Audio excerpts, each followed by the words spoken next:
গ্রামের নাম ছিল দিঘলপাড়া। চারপাশে সবুজ ধানক্ষেত, মাঝখানে এক টুকরো পুকুর, আর বাঁশঝাড়ের ফাঁকে ফাঁকে পাখিদের ডাক। এই গ্রামেই থাকত জয়নাল সাহেবের একমাত্র মেয়ে, নাজমা। মায়াবী চোখ, শান্ত স্বভাব, আর মিষ্টি হাসি ছিল তার পরিচয়। নাজমার ছোটবেলার বন্ধু ছিল কামাল।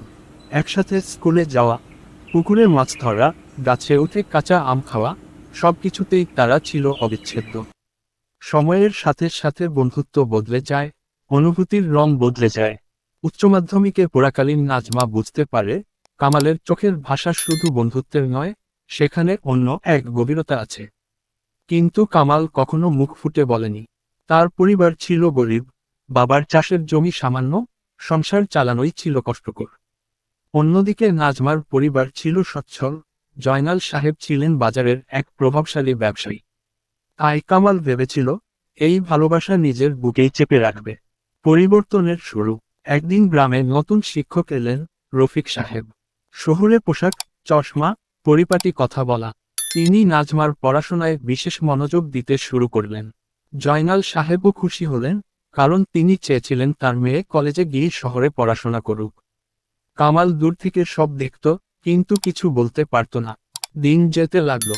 একদিন স্কুলের বার্ষিক অনুষ্ঠান হলো। কামাল মঞ্চে গান গাইছিল, আর সামনে বসেছিল নাজমা। গান শেষে সে দেখল, নাজমা হেসে হাততালি দিচ্ছে, কিন্তু সেই হাসিতে আগের উষ্ণতা নেই, ছিল এক অদ্ভুত দূরত্ব। প্রস্তাব ওচর। কয়েক মাস পর খবর ছড়াল, রফিক সাহেবের সাথে নাজমার বিয়ে ঠিক হয়েছে। কামাল যেন ভেতরে ভেঙে পড়ল। সে রাতে খালি মাঠে বসে অনেকক্ষণ আকাশের দিকে তাকিয়ে থাকল। বুকে শুধু একটাই প্রশ্ন, সে কি কখনো নাজমাকে নিজের বলতে পারবে? পরদিন সে নাজমার বাড়ির পেছনে দাঁড়িয়েছিল, হাতে ছোট্ট একটা চিঠি। নাজমা বের হলে সে চিঠিটা দিয়ে শুধু বলল, পড়ে রেখো, উত্তর দিও না। চিঠিতে লেখা ছিল, এর থেকে বড়, নাজমা, আমি জানি তুমি সুখী হওয়ার অধিকার রাখো। আমি চাই তুমি হাসিমুখে বাঁচো, যদিও সেই হাসির অংশ আমি নই। আমি শুধু চাই, যখনই ধানক্ষেতের বাতাস তোমার গালে লাগবে, তুমি একবার মনে করো, কামাল নামের এক ছেলে তোমাকে চিরদিন নিঃশব্দে ভালোবেসেছিল। বিয়ের দিন। গ্রামে নাজমার বিয়ের দিন বড় ধুমধাম করে হলো। আলো, গান, হাসির শব্দে চারপাশ ভরে গেল।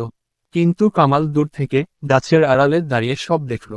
চোখে পানি এলেও সে হেসে উঠল, কারণ নাজমা তার বিয়ের সাজে সত্যিই অপূর্ব লাগছিল। বিয়ের পর নাজমা শহরে চলে গেল। কামাল কৃষিকাজে মন দিল, সংসারের দায়িত্ব নিল। শেষ দেখা। 2 বছর পর গ্রামে খবর এল, নাজমা অসুস্থ, চিকিৎসার জন্য শহর থেকে ফিরে এসেছে।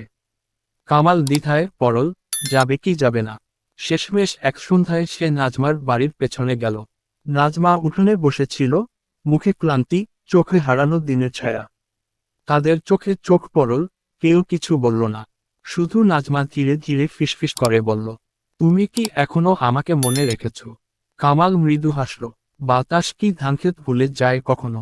সেদিনের পর আর দেখা হয়নি। কয়েক মাস পরে কামাল শুনল, নাজমা আর নেই। শেষ চিঠি। নাজমার মৃত্যুর কয়েকদিন পর কামালের কাছে ডাকপিয়ন এক খাম দিল। ভিতরে ছিল নাজমার শেষ লেখা। এর থেকে বড়, কামাল, হয়তো এই জীবনে আমরা এক হতে পারিনি, কিন্তু জানো, আমার সুখের খোঁজে অনেক কিছু হারিয়েছি। আজ বুঝি, ভালোবাসা মানে শুধু পেতে নয়, হারিয়েও মনে রাখা। তুমি যে আমার জীবনের সবচেয়ে সুন্দর স্মৃতি, তা কখনো মুছে যাবে না। কামাল চিঠিটা বুকে চেপে রাখল। বাতাস ধানক্ষেত ছুঁড়ে তার গাল ভিজিয়ে দিল, যেন নাজমার হাতের ছোঁয়া ফিরে এসেছে।